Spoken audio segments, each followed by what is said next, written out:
एक YouTube channel में। तो दोस्तों आज के इस वीडियो में हम साइंस के 25 मोस्ट इंपॉर्टेंट क्वेश्चन देखेंगे जो कि आपके आने वाले एग्जाम के लिए हेल्पफुल होंगे। और देखिए वीडियो को लास्ट में आपसे एक क्वेश्चन पूछा जाएगा, तो इसलिए वीडियो को अंत तक पूरा देखते रहिए। तो चलिए आज का वीडियो शुरू करते हैं। तो यहाँ पर आज का पहला क्वेश्चन है, बेरी बेरी रोग किस विटामिन की कमी से होता है। देखिए मैं आपको बता दूं, जितने भी क्वेश्चन मैं आपके लिए इस वीडियो में लेकर आया हूँ, अगर आपको उनमें से किसी का भी आंसर पता है तो आप हमें कमेंट बॉक्स में लिखकर बता सकते हैं। तो इसका राइट आंसर ऑप्शन बी हो जाएगा, विटामिन B1। विटामिन B1 की कमी से बेरी बेरी रोग होता है। अब देखिए विटामिन B1 का रासायनिक नाम क्या होता है, तो थायमीन विटामिन B1 का रासायनिक नाम होता है। देखिए मैं आपको बता दूं, ये जो विटामिन का टॉपिक है ये वेरी इंपॉर्टेंट है, क्योंकि यहाँ से अधिकतर एग्जाम में क्वेश्चन देखने को मिलते हैं। तो इसके लिए मैंने पहले से एक वीडियो बना दिया है, आप हमारे चैनल में जाकर उस वीडियो को देख सकते हैं।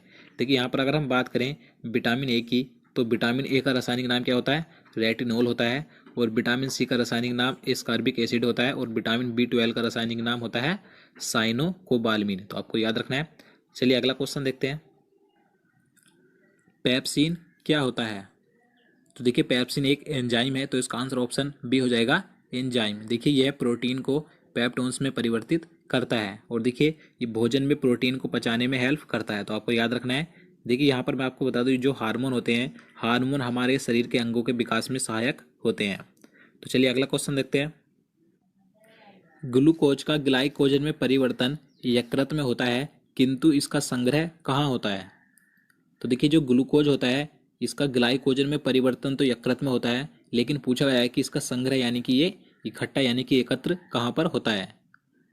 तो इसका आंसर ऑप्शन सी हो जाएगा, यकृत तथा पेशियों में। आपको याद रखना है, जो ग्लूकोज होता है ये एकत्र होता है यकृत तथा पेशियों में, और इसका ग्लाइकोजन यकृत में होता है। तो आपको याद रखना है। चलिए अगला क्वेश्चन देखते हैं, पित्त का मुख्य कार्य क्या होता है। तो देखिए पित्त गहरे हरे या पीले रंग का एक द्रव है जो पाचन में सहायक होता है। तो इसका आंसर क्या हो जाएगा, ऑप्शन डी हो जाएगा, पाचन में सहायक होता है। देखिए यह भोजन को क्षारीय बनाता है।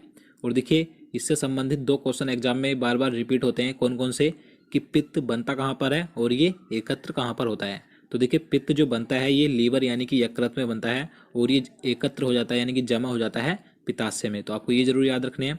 चलिए अगला क्वेश्चन देखते हैं, क्वेश्चन नंबर 5 है, जनन क्षमता में कमी होती है। तो देखिए महिलाओं तथा पुरुषों में जनन क्षमता में कमी विटामिन ई की कमी से होती है। तो इसका आंसर क्या हो जाएगा, ऑप्शन डी हो जाएगा, विटामिन ई की कमी से। अब देखिए विटामिन ई का रासायनिक नाम क्या होता है, तो टेकोफेरोल होता है। तो आपको याद रखना है। चलिए नेक्स्ट क्वेश्चन देखते हैं, निम्नलिखित में से कौन सा दूध प्रोटीन है। तो इसका राइट आंसर ऑप्शन सी हो जाएगा, केसीन है। देखिए केसीन हमें दूध में मिलता है जो कि एक प्रोटीन है। अब देखिए कई क्वेश्चन यहाँ से भी एग्जाम में पूछे जाते हैं कि दूध का उजला रंग किसके कारण होता है, तो दूध का उजला रंग केसीन प्रोटीन के कारण होता है। अब देखिए दूध का पीला रंग किसके कारण होता है, ये भी आपको याद रखना है। तो दूध का पीला रंग कैरोटीन प्रोटीन के कारण होता है। तो आपको दोनों याद रखने हैं। चलिए नेक्स्ट क्वेश्चन देखते हैं, किस विटामिन को हार्मोन भी कहा जाता है। तो इसका राइट आंसर ऑप्शन सी हो जाएगा, विटामिन डी को। आपको याद रखना है, विटामिन डी को हार्मोन कहा जाता है। अब देखिए विटामिन डी का रासायनिक नाम क्या होता है, तो कैल्सीफेरोल विटामिन डी का रासायनिक नाम होता है। अब देखिए विटामिन डी हमें कहाँ कहाँ से प्राप्त होता है, तो अंडों, मक्खन, सूर्य की धूप तथा मछलियों के लीवर के तेल से हमें विटामिन डी प्राप्त होता है। अब देखिए विटामिन डी की कमी से कौन सा रोग हो जाता है, तो बच्चों में रिकेटस रोग हो जाता है यानी कि सूखा रोग हो जाता है, और वयस्कों में ओस्टिमोमलेशिया रोग हो जाता है। तो आपको याद रखने हैं। चलिए अगला क्वेश्चन देखते हैं, मलेरिया रोग का प्रमुख कारक क्या है। राइट आंसर ऑप्शन बी हो जाएगा, परजीवी प्लाज्मोडियम। ये मलेरिया रोग का प्रमुख कारक होता है जिसकी वजह से मलेरिया रोग होता है। अगर हम यहाँ पर बात करें लीशमनिया, ये किसका प्रमुख कारक होता है, यानी कि इसकी वजह से कौन सा रोग होता है, तो इससे काला जार होता है। और यहाँ पर बात करें विब्रियो कोमा, इसकी वजह से कौन सा रोग होता है, तो हैजा रोग होता है। तो आपको ये याद रखने हैं। तो चलिए आगे नेक्स्ट क्वेश्चन देखते हैं, यांत्रिक ऊर्जा को विद्युत ऊर्जा में बदलता है। अगर आपने चुना है ऑप्शन डी तो बिल्कुल सही है, डायनेमो। ये यांत्रिक ऊर्जा को विद्युत ऊर्जा में बदलने का कार्य करता है। अगर हम यहाँ पर बात करें विद्युत मोटर की, तो ये क्या कार्य करती है, ये विद्युत ऊर्जा को यांत्रिक ऊर्जा में बदलती है। और यहाँ पर बात करें लाउड स्पीकर की, तो देखिए विद्युत ऊर्जा को ये ध्वनि ऊर्जा में बदलता है, लाउड स्पीकर।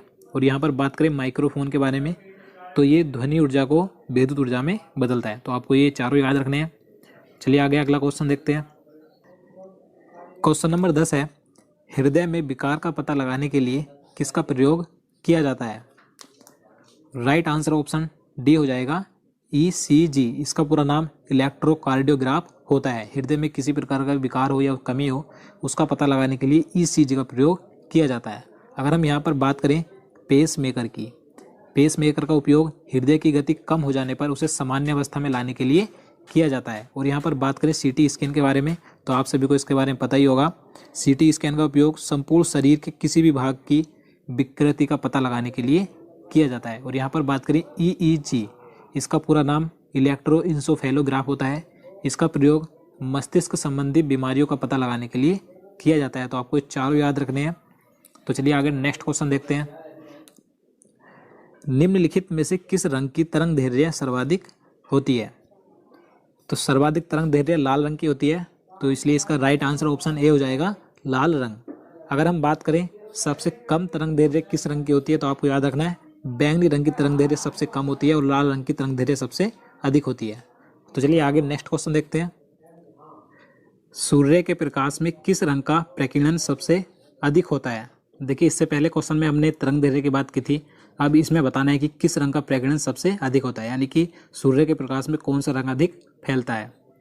तो इसका सही आंसर ऑप्शन सी हो जाएगा बैंगनी रंग। बैंगनी रंग का प्रकीर्णन सबसे अधिक होता है सूर्य के प्रकाश में और सबसे कम प्रकीर्णन होता है लाल रंग का।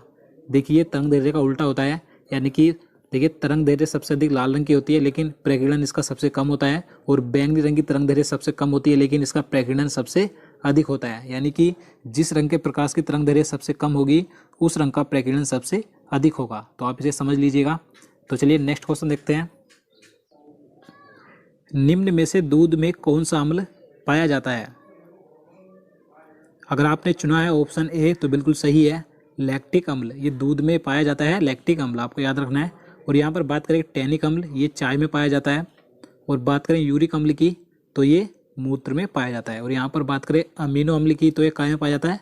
तो ये प्रोटीन में पाया जाता है। देखिए इस टॉपिक के ऊपर मैं पहले से ही एक ट्रिक के माध्यम से वीडियो बना चुका हूँ। इस टॉपिक से भी अधिकतर एग्जाम में क्वेश्चन पूछे जाते हैं, तो आप हमारे उस वीडियो को भी जरूर देखिएगा। तो दोस्तों अगर आपको हमारे वीडियो अच्छे लगते हैं, अगर आपके लिए हेल्पफुल होते हैं तो वीडियो को लाइक जरूर कीजिएगा, क्योंकि आप हमें मोटिवेट करते हैं अगर आप वीडियो लाइक करते हैं तो चलिए आगे नेक्स्ट क्वेश्चन देखते हैं। किस रोग के रोकथाम के लिए BCG का टीका लगाया जाता है? तो BCG का टीका TB की रोकथाम के लिए लगाया जाता है, तो इसका राइट आंसर ऑप्शन ए हो जाएगा TB। आपको ध्यान रखना है। क्वेश्चन नंबर 15 है, मलेरिया रोग में शरीर का कौन सा अंग प्रभावित होता है? राइट आंसर हो जाएगा ऑप्शन ए प्लीहा। मलेरिया रोग में शरीर का प्लीहा अंग प्रभावित होता है। देखिए यहाँ से कई और अन्य क्वेश्चन एग्जाम में पूछे जाते हैं कि मलेरिया रोग किस मच्छर के काटने से फैलता है। तो आपको याद रखना है जो मलेरिया रोग यानी कि जो बुखार होता है, मलेरिया का बुखार होता है, ये मादा एनोफिलीज मच्छर के काटने से फैलता है। और इसका जो वाहक होता है प्लाज्मोडियम होता है, यानी कि इस मच्छर में प्लाज्मोडियम नामक परजीवी पाया जाता है जिसके कारण से हमें मलेरिया रोग हो जाता है। तो आपको ये सभी बातें याद रखनी है। तो आगे नेक्स्ट क्वेश्चन देखते हैं। हाइड्रोफोबिया बीमारी में किसका टीका लगाया जाता है? तो इसका राइट आंसर ऑप्शन सी हो जाएगा रेबीज का टीका लगाया जाता है। देखिए आप सभी को पता होगा हाइड्रोफोबिया बीमारी पागल कुत्ते काटने से होती है, तो इसमें रेबीज का टीका लगाया जाता है। अब बात करें रेबीज के टीके की खोज किसने की थी, तो लुई पास्चर ने रेबीज के टीके की खोज की थी। चलिए अगला क्वेश्चन देखते हैं। निम्नलिखित में से आंखों के किस दोष को दूर नहीं किया जा सकता?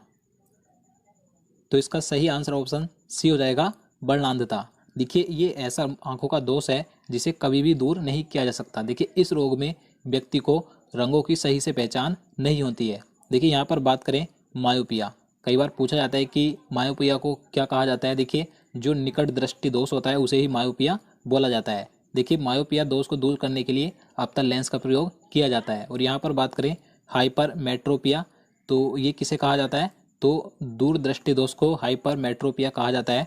और इस दोष को दूर करने के लिए उत्तल लेंस का प्रयोग किया जाता है। तो आपको ये दोनों नाम याद जरूर रखने जो मैंने आपको बताए हैं। चलिए नेक्स्ट क्वेश्चन देखते हैं।